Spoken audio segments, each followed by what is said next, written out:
Welcome back to the Course Creation Incubator Podcast. I'm your host, Gina Onativia, your digital strategist, course consultant, and cheerleader all rolled into one to help you move forward with your course creation and your marketing and help you build up the course-based business of your dreams. Now, before we dive into today's episode, did you download my course creation game plan?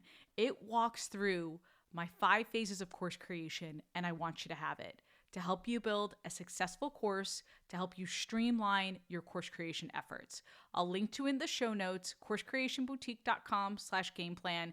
Please make sure you have that download. Now, this episode is for those of you who have been reaching out lately and saying, Gina, I got my course out there. I did like you told me. Now it just didn't do as well as I thought it was going to do. Now, I thought it would be fun if I ranted a little bit. 8 reasons, and really it's a gentle rant, 8 reasons why you didn't sell as well as you thought you would. Now, before we get there though, I got put in my place the other day and I kind of liked it. In fact, I loved it. I was chatting up a client about a lead magnet campaign, and then my client just said, "What's so great about that?" Just totally questioned my campaign. And he made me think, was I kind of phoning it in on that campaign and playing it a bit safe? And now we have a much better campaign planned, a much better way to list build for this particular client. And it's because he challenged me and I had to challenge myself. And I thought of a better way to share a high ticket event. All because this guy playfully put me in my place. And now I have a Post-it note on my computer. You guys know I love Post-it notes. Challenge everything in all caps. Now, not in a mismatcher kind of way, like, why are we doing this? Why are we doing that? Just to challenge myself in terms of my comfort zone. And if I've been doing things the same way over and over, month after month and year after year, I've got to stop and ask myself, is this really the best way? So if you're about to sell anything in your business, a course, workshop, anything, I want you to challenge your preconceived notions about what you should do or how things should go. Because when you do this, you'll come up with an even more effective plan when you challenge yourself. Hey, and make sure to subscribe so you don't miss genius stories like this one. All right. Let's dive into the main event, which you're really here for. 8 reasons why your course didn't sell as well as you thought it was going to sell. Now, when you start out with course creation, I want you to have a vision or an idea of what success looks like. I asked my 6-week accelerator students this. I asked my Done For You clients this. How will you measure success? Because it's really important to think about it because it's unique to you. For some of you, it's mission driven or it's about legacy. Some of you, it's about brand. Others, it's about leads. And then, yes, for many of you, it is about money. But more than likely, it is about money and something else. You putting yourself out there. You pushing your brand to new heights. And I want you to really think through that.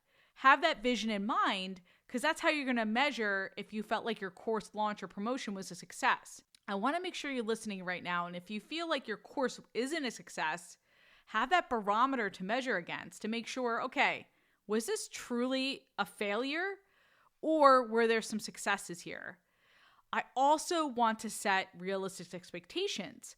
I want you to aim smaller instead of big. Often we overestimate how a launch should go and then you're disappointed. But I want you to focus on what does growth really look like? What's really going to set you up for success? Okay, into that first reason why your course launch maybe didn't go as well as planned, and it's about you validating. And you guys have heard me talk about this a lot, and there's good reason why I talk about it a lot because it's so important as part of your process. Making sure you have buyers, not making sure you have an audience, making sure you have buyers, that you have a market, that you have something that people actually want to pay for versus what they can get for free. And I've told you so many stories about course creators who put out something that people can readily get online these days. That's why you need to make sure that you validated your system, your process, your step-by-step. Or did you put out something that was huge in a signature course and your people just really needed a piece of it, a smaller piece, a starter course? That's where the validation comes in. And sometimes, here's another bugaboo, we validate the idea for the course. I've heard this again and again where people said, they said they wanted it. All right. Well, what were they willing to pay for it? This is a really important part of the validation, because sometimes people are willing to pay for a $20 solution.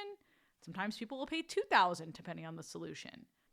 I'll link to some show notes where I talk about Avatar and about your validation process. And we do this in the 6-week accelerator, by the way. I have a whole section dedicated to the validation process up front because it's so important. I continue to add to that section as I come up with new ideas and new content. The second reason why your course didn't do as well is you put out the course you wanted to do. Now, this goes back to not doing your validation. You had a vision what you thought your people really wanted and what you should fulfill on, and it might not have exactly lined up with what people would actually buy. And trust me, sometimes we do fall in love with our course ideas, and I did a podcast about that and I'll link to it. This is exactly why I don't want you to fall in love with your course idea, because I want you to think like an entrepreneur and a marketer and what's going to sell, what's going to disrupt the market and awaken your people to the point that they can't wait to buy from you. Here's another reason. Here's a third reason why your course maybe didn't sell the way that you thought it would. You didn't communicate the value. So Victoria Gibson is my sales and marketing mentor, one of them. And I've had Vic on the show, and I'll link to her awesome episode in the show notes. And she would always say to me, well, I know the value that you bring. And if they didn't buy, you didn't communicate what you were going to bring to the table, what they would be missing out on. Because if you're listening right now, I bet you deliver tremendous value in whatever area of expertise that you provide value for. And a lot of times we know that value, but we don't communicate it. We didn't bridge the gap between what they wanted and what you're going to bring to them. And I am as guilty of this as anyone. And sometimes it doesn't translate when we put on our sales page, because maybe it's an experience, and how do you translate that experience? Or maybe you're doing it in a unique way. Well, it's your responsibility as a course creator to communicate that value. And we tend to make sales about ourselves, but it's really about the buyer. We buy because of what we believe something will do for us, because of the emotion it will bring for us. So how do you show them the value of your course and the impact it will have on their lives? How do you show them what they're missing out on?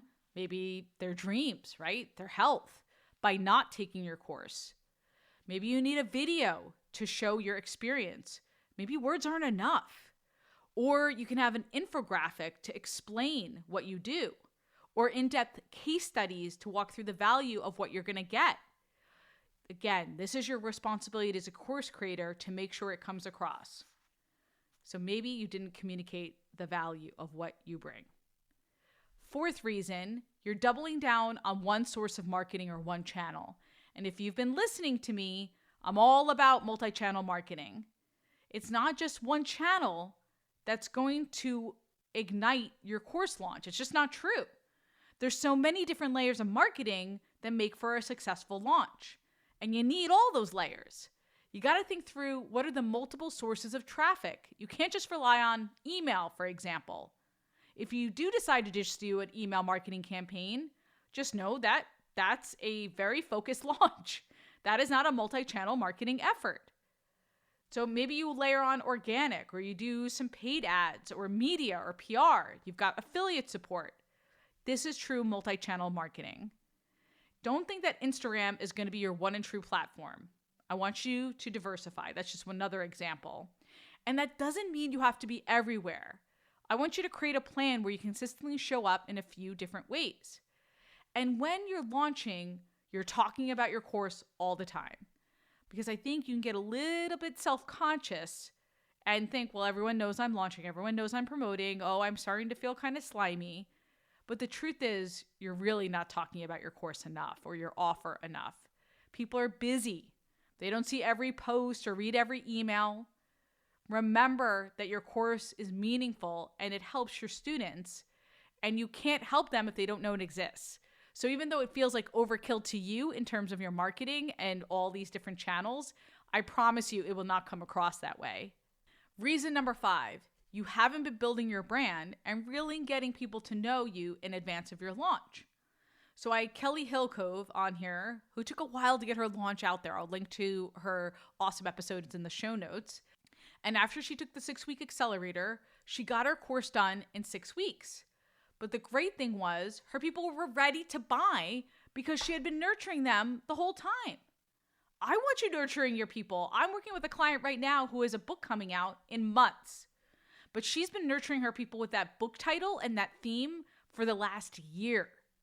She hasn't even announced that the book's coming out yet, but she's got the brand and the theme and the messaging out there. It's so smart. So when she's ready to announce that book and when that book comes on sale, people are going to go bananas for it because they've been fed and nurtured that content. She's building up to that launch. So I want you building up your brand the whole time, nurturing that audience and getting the awareness out there in anticipation of your promotion. So maybe, just maybe, you didn't do that enough for this launch. Okay, a 6th reason that you didn't retarget interested leads. So it takes how many touches now to get a sale? They're saying 15 to 20. It used to be 6 to 8 touches. So you've got to work to get those sales, and you've got to go back to those people again and again, which is what I mentioned a few minutes ago. This is where the multi-channel marketing comes in. You're touching them with your organic, with your email. Maybe you're texting them. Multiple emails, not just one email. You're hitting them multiple times. Think about your own interest in something when you're thinking about buying or subscribing. Maybe you're thinking about a show on Netflix and you see it once, you see a teaser. Oh, that looks kind of interesting. Then maybe you read a review or an article, and then maybe you see an ad for it. Then you see it in your feed again, and you're like, all right, I'll try it. Now, how many times did it take you, though, to watch something? And that's a subscription you already have. You don't even have to pay money for it. But it took you like 5 touches to decide to watch it. Now, think about if you're buying something that's $97, $200, and the process that you go through, how many times you have to interact with someone or something and be won over. It's the same with your student. So don't discount that. Make sure you're retargeting those leads and going after them again and again. Here's a 7th reason. Focusing on the little details of the launch that don't really matter. For example, you're obsessing with the graphics on your sales page. Does the customer really care? Or should you be focused on the checkout process? Is it seamless? Is it a great experience? Are you optimizing that? But instead you're like, that middle homepage graphic, I really need to see other options. No, you don't. You don't need to see the other options. You need to move forward and worry about the details that count. Okay? The details that are going to make you money. All right. The 8th and final reason, and trust me, there's a ton of reasons. I could have done 20, 30, 40 reasons on this podcast. The 8th is that you're not tracking your metrics. You're not keeping track of where the growth is and what's working and what's not. Overall, you're not tracking, and those metrics are the lifeblood of what you do because you want to know how many are visiting, clicking, when they leave. If you have a grip on that, you could start to get an idea of what's going on here.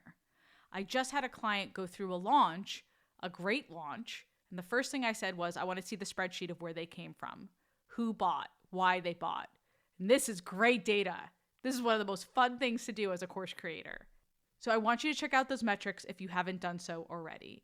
And the last thing I'll leave you with is when you check out those metrics, I'm sure there was something great about this launch.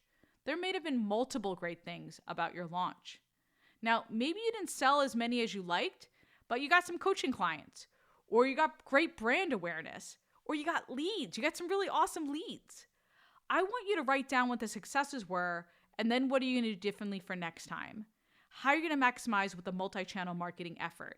And if you haven't done that, what is the plan going to look like for the future? Because the last thing I want you to do is give up. I want you to apply what you learned for this promotion and go into the next one even more informed and stronger for it. All right, hopefully I've piqued your interest a little bit. Next week, I'm going to have another coaching session that's kind of a continuation of this episode. I'm going to have a woman named Mira on who has a prepared pantry class, and she didn't sell as well as she'd hoped. And we really talk through that and talk through her audience, how she's positioning it, and price point. So this is a great episode you're not going to want to miss. Please subscribe so you don't miss that episode and leave me a review if you haven't done that already. And until next week, go create, be you and be brilliant, and get it done.